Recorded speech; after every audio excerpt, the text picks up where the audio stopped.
Wow, this was masterful, Chad. I would say, like, I'm probably gonna spend too much time talking about the things I liked.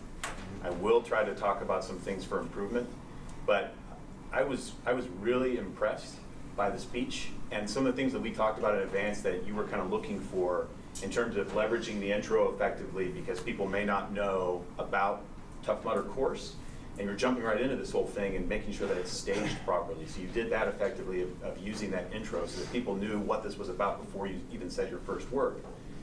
And then ensuring that it was inspirational and that there was a persuasive element to it. And I'll talk about that as also a potential point of improvement, but that there was also a dynamic element to it. So let me focus though on what I think you did particularly well in this speech. And it almost takes me back to like personal narratives writing courses that I have, where they would tell you, don't say I'm tired, describe being tired. Don't say it was difficult, describe difficulty. And you did such a good job of painting everything. I was listening to you and I was like, he's describing all these events and taking us through the scenarios and all of your body language, everything else. You did such an effective job of colorfully describing the event and what you were going through. And then on top of that, to sprinkle in the humor like you did, as you were also hoping to do, to bring kind of the emotional dynamic elements to it, which is one, this was like, okay, this was a powerful, moving experience and difficult experience for yourself, but the way you layered in the cards and you brought Jesse into the picture, you make yourself a very lovable person in the heart that you show and the emotion that you show with the audience, and you share that with us. And so that brings us all in. So it was very, very well done in terms of, again, the descriptive language, the personal narrative. We all kind of crave and hope for firsthand personal experiences that we can talk about rather than talking about other people's experiences. And this was a firsthand personal narrative, which made a big difference, I think, in terms of bringing the audience in.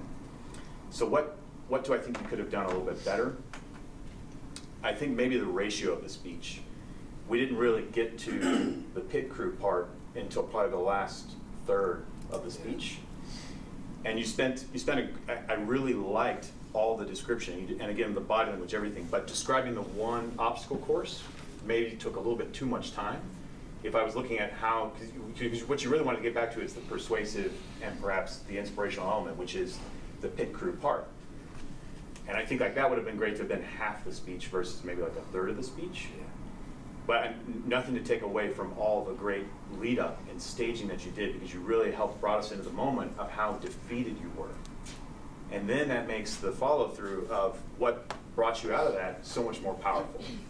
So it's difficult for me to say like exactly. It's almost like when something works really well, you don't want to mess with it. And I think like, well, you could retool a few things, but I don't know if the outcome would be better or worse. But just some thoughts in terms of if your goal is that persuasion and the pit crew, maybe get to that a bit more. But otherwise, loved it, and it was really, really good in terms of the descriptive language. Thank you.